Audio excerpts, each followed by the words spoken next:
get our team in a hole. And we lost points there on the first drive. Gave them a touchdown there to start the third quarter. So that wasn't the way that we talked about the game going. But I thought we had a great plan. Coaches worked so hard to get us players prepared. We had 2 really great weeks of practice, and, it paid off. So it shows up in the biggest games, and we've had a lot of clutch performers on our team. We've shown that all year. We've dealt with a lot of adversity, from the start of the year all the way on through the end. So it was just great to be able to finish it out. Tom, you win 3 times in 4 years, and then you go 10 years without winning. Does it give you a greater appreciation of how tough the process is to actually win one of these things? Yeah, absolutely. I was a young kid when we won those first 3. Almost, I know, in 2004 after we beat the Eagles, I was like, God, I'm just ready for this to be over. Can the off season start? And just because we had experienced it, and obviously with some perspective that I've gained, it's a hard thing to get here, and then it's a hard thing to win the game. You're playing against the other best team, and obviously one play here, one play there, all things change, and we've been on the other end of that too. So I'm proud that we got a chance to really finish it out. And some guys made just huge plays at the end of step up. They made a phenomenal catch down to get to the 5-yard line. Marshawn had a great run to get to the 1.5, and then we came up with, obviously, the play of the game that Malcolm made. So he's been doing it to me in practice all season, so it was actually nice to see him pick somebody else off. So I'm so happy for him. Hey, Tom, congratulations. After that Kansas City game, could you have ever imagined that we'd be here in this scenario, and what did it take to turn the season around? Yeah, well, after that particular game, I don't think you think that far in advance, and we focused on the process of building our team, and I think so much of what has made our team special is the discipline, the hard work, the situational football. Coach grinds us pretty hard every day, and the expectations are high every day. You just can't go out there and run around and break a sweat and think that you're doing anything. You got to get the work done, and you got to do it the right way. And I know we didn't start the year great, but 2-2 is not bad, all things considered. And I thought we had a lot of belief in one another. Belief we had a great training camp, we had a great off season, and we went into those games believing that we could win. It didn't turn out that way, but that's life. And you got to fight through it. And there's nobody that could have changed what we were doing except the guys in our locker room. And we believed in one another. That was the most important thing. And like I said, we got a lot of support from our family and friends along the way. And, here we are. Hi, Tom. Julian obviously made the big catch, but with about 10 minutes ago, he took this huge hit. Yeah. Were you concerned at all that he'd be able to come back, especially given he missed, I guess, a couple of games with concussions earlier in this season? Was that ever a concern of yours? Yeah, he took a big hit. I thought, obviously, one of the other big plays of the game, we were backed up 3rd and long, and he found a way to ran a great route on an in cut, and I put it on him, and Cam, who's a big safety, laid a good shot on him, and he got up and kept running. Obviously they ruled him down. But it was a huge hit. And, for a guy who started as a college quarterback, went to junior college in San Mateo where I grew up, we grew up in the same area, and just to see what he's accomplished in his career, to go from really start as a punt returner for our team, tried to work his way up the depth chart, and, got an opportunity last year and took advantage of it, and had really put the work in over the course of his entire career. So, it speaks to him and his work ethic, his upbringing, his character, what he's all about. So it's just a phenomenal player who played, obviously, the game of his life and the biggest game of his career. So we had a great time last night celebrating, talking about it, and it's great to see it, and I'm real proud of him.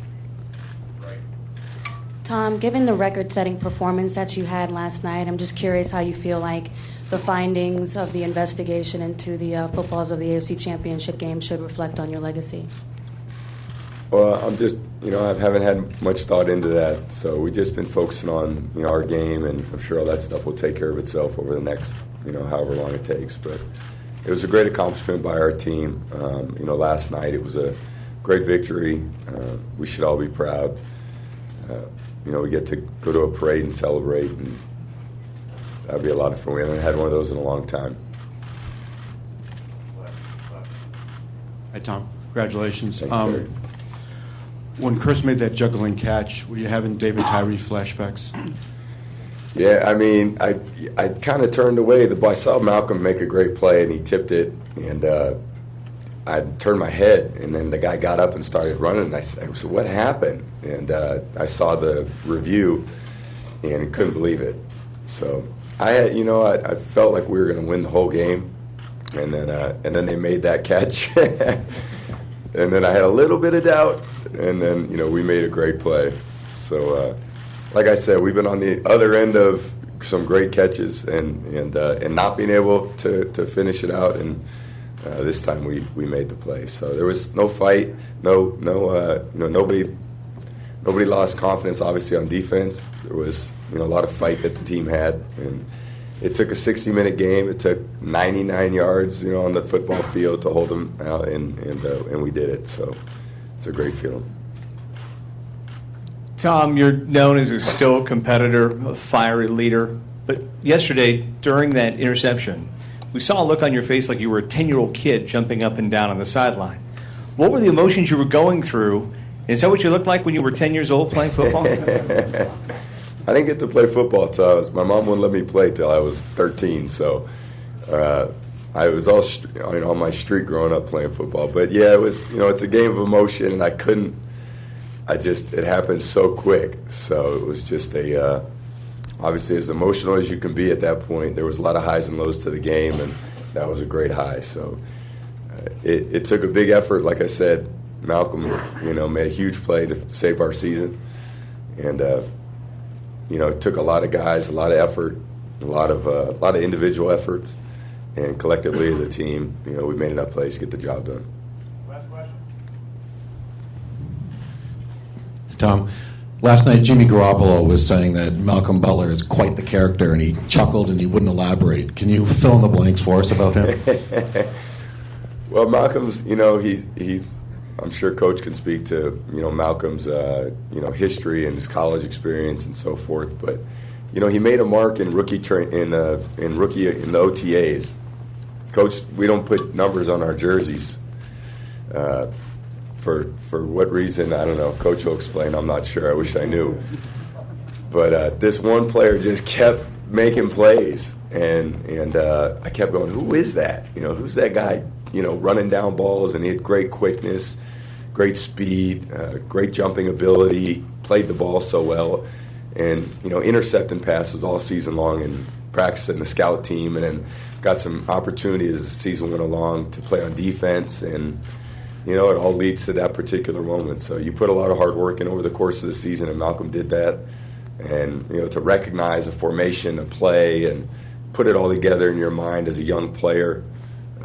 It was the perfect play at the perfect time. So it was obviously none of us will ever forget that play, and I'm just I'm proud of him, proud of our team, and it's a great victory. Thank you, guys.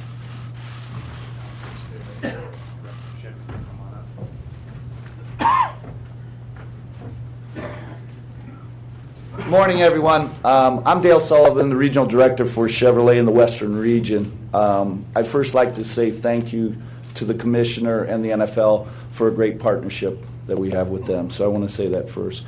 But today I'm really here, thrilled to be here, representing the Chevrolet people in our 3,000-plus Chevrolet dealerships. We're really here to award the New England Patriots on their great win today, and a great performance by one person standing to my left, the MVP of Super Bowl 49, Tom Brady. I can't not think of a better, more fitting award to give to Mr. Brady. This all-new Chevrolet Colorado that I'm going to present to him in a minute here is engineered to be the most capable, most versatile truck out there in the mid-size truck market, just like Tom Brady. Okay? It has class-leading horsepower, fuel economy that is better than any truck in the market. It has 4G LTE, which has Wi-Fi built in. And if none of you saw the commercial at the beginning of the Super Bowl yesterday, go on YouTube and look. You'll see why we talk about 4G LTE Wi-Fi. But with that, the Chevrolet Colorado, the 2015 Motor Trend Truck of the Year, is a game changer. And who in this room was a game changer yesterday but Mr. Tom Brady? Okay? And with that, on behalf of Chevrolet, I'd like to award you, Tom Brady, with the keys to an all-new 2015 Chevrolet Colorado, the 2015 Motor Trend Truck of the Year. Thanks. I appreciate it. Congratulations.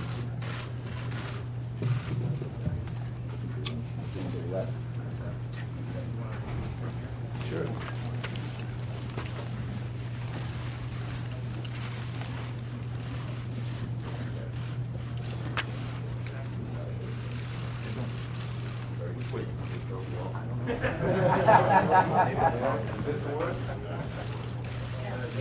Yes.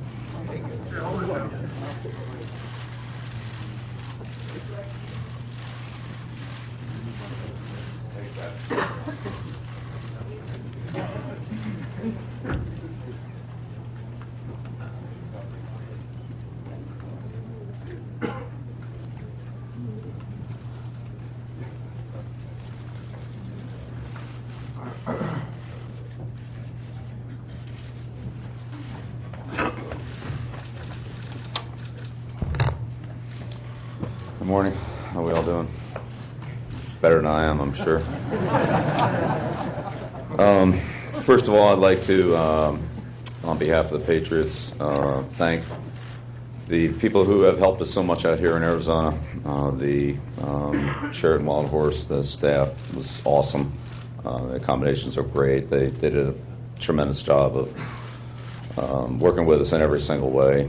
And the people at the Cardinals facility, Matt Carciola and many other people there that helped us so much, have a great week of preparation. That it was awesome. So it was a tremendous trip from that standpoint. Can't say enough about really the Seattle Seahawks. That's a great football team, well coached. I have tremendous respect for Pete and the entire organization. Obviously, it was a game that came down to the final seconds, the yard maybe separated the two teams, and that's a good football team that we played last night. But in the end, I just couldn't be prouder of all the people in our organization. I mean, the players. Tom referred to some of them. The coaching staff, just all year long, this team grinded it out. They're tough physically, tough mentally. They competed day after day. I can tell you that I worked this team hard. I know from personal experience that this team came to work every day. They worked hard. They didn't make any excuses. When things didn't go right, they just rolled up their sleeves and got back to work and tried to fix them. It wasn't always perfect like last night, but it's a group that never stopped competing, never stopped fighting, never stopped playing. And I think last night's game kind of, for me, was reflective of the entire year, what I saw on a daily basis from that group of players and coaches and the coaching staff. So, Tom, I mean, a lot of things were said about him this morning. They're all true. I mean, he's been a great player. It's been a great privilege to coach Tom for the last 15 years, 14 years, really as a starting quarterback. We have a great relationship. We meet on a regular basis, weekly, several times, and I can't think of a more deserving player than Tom to be the recipient of the accolades that he has this week, and particularly last night and today. He's our leader. He competes as well as any player I've ever coached. He's well prepared. He's got great poise, great presence. May not always be perfect, like it is for any of us. We all have our moments, but Tom, like many other players on our team, is the guy that fights to the end and competes to the end. And there's no player that I respect more for that than Tom, and so that's been a great pillar of strength for our football team over the last decade and a half, and I sincerely appreciate that. But I'd say the same about a lot of other players on this team too. This is a hard-working team. It's a tough team. It's a competitive team, and I think they showed that last night. Yeah. Good morning, Bill. Vince Wilfork told me a couple of weeks ago that this roster had perfect chemistry, and you said last night you knew it was a special team. When did you realize that you had put all the pieces together just right? Well, I don't know that I ever knew that, but I'd say kind of the turning point for me in this season was at halftime of the Kansas City game, and I mentioned that last night. I thought that was a game and a situation that obviously didn't go well, and we weren't in any position to win the game. But at the end of the game, in the second half, fourth quarter, I thought our team played as hard as they could play. We didn't play well. We weren't coached well, but we competed hard, and that was a good sign. When we got some other things straightened out and improved, we had better results, such as the following week against Cincinnati and many of the succeeding weeks after that. So I thought that was, as much as that was a tough night for us, and I thought that at the time, that it was a challenge the team at halftime. They responded, and I thought that was, in the end, a key moment for our football team. Yes. Congratulations, Coach. Thank you. In the first quarter of the season, it was obvious that you have some pretty heavy issues to deal with. And from that point on, we have seen a different team, especially after the loss against the Chiefs. Now that the season is over and you are the champions, can you tell us what happened in that 6 days when you were on to Cincinnati? Yeah. No, I don't think there was any big revelation. It's a team that worked hard all season long, from, as Tom said, the beginning of OTAs through training camp. Every day of the season, the regular season. I don't think this season turned in one day or one play or 5 minutes or anything like that. It was a day-by-day, practice period by practice period process where we just all worked harder to get better and fix the problems and fix the things that didn't go well, both from the coaching and a playing standpoint. So it's a long process. We weren't the same team in October. We were in September. We weren't the same team in December. We were in October. We got better on a consistent basis throughout the course of the year, and last night was a finished product. We played three very good football teams in the postseason. Baltimore's a great football team. Indianapolis came back off the Denver win. They're a great team, and of course Seattle. So we had to play our best football in the most important time of the year, and that's what these guys did. I don't think it was any one thing that happened, but it's more of a hard-working, grinded-out effort and attitude by our team over a sustained period of time, and that's really what it takes in this league. You can't do anything in 5 minutes. It takes a lot more than that. Yeah, Bill. Julian made obviously a really big catch. I think it was like 10 minutes to go. Cam hit him hard, stayed, held on to the ball. After that, was he checked for concussion, or and if so, the results of that? Yeah, I'm a coach, and I have a deal with our trainers and doctors. They're the medical experts, and they don't call plays, and I'm the coach, and I don't get involved in the medical department. So when they clear players to play, then if we want to play them, we play them. And the plays we call, I don't have to get approval from them. So it's a good setup.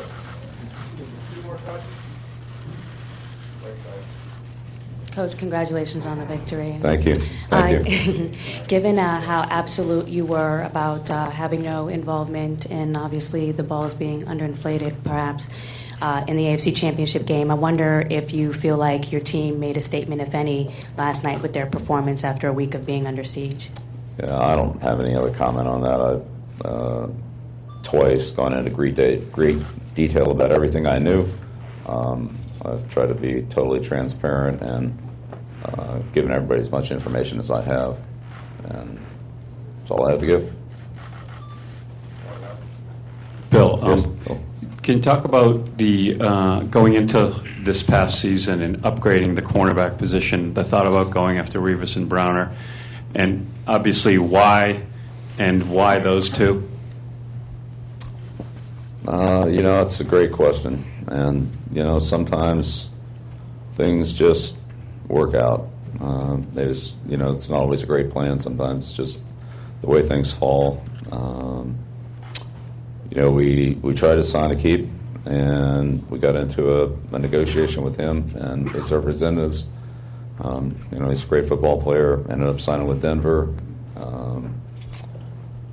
Revis was available because Tampa released him, so then we were able to get involved in that one. We talked to Brandon, and in the end, we were able to work it out with both players. So it just sometimes those things just work out, and I'd say that's not dissimilar to the receiver situation where we talked to Julian, and unlike a key, that one was able to work out, and in the process of doing that, we had conversations with LaFell and other receivers, and that worked out as well. So sometimes you just don't really know how those things can go until you get into them, and you talk to the players, you talk to the representatives, you try to figure out where you are as a team, and you do what's best. And in that case, all three players really, Revis, Browner, and LaFell, three guys that have come in that weren't on our team and have made a real big impact on our team. In addition to, I'd say really the four guys that came in during the season, Branch, Casillas, Blunt, and Ayers. That, for one reason or another, signings, trades, whatever it happened to be, guys that weren't with our team at the beginning of the year that came in later on, had a significant impact. But those signings were, I'd say, as much a part of the players wanting to play here as it was us wanting the players on our team. And so it worked out. And so, all right, thank you very much.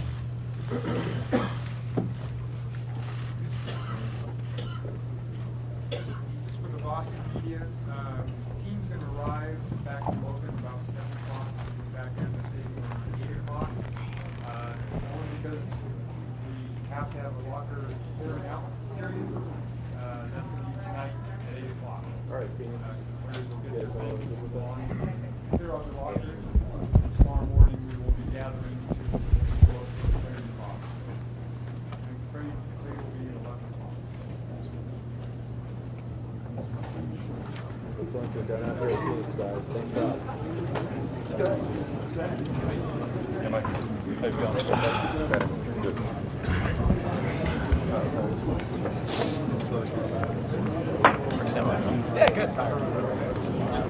good.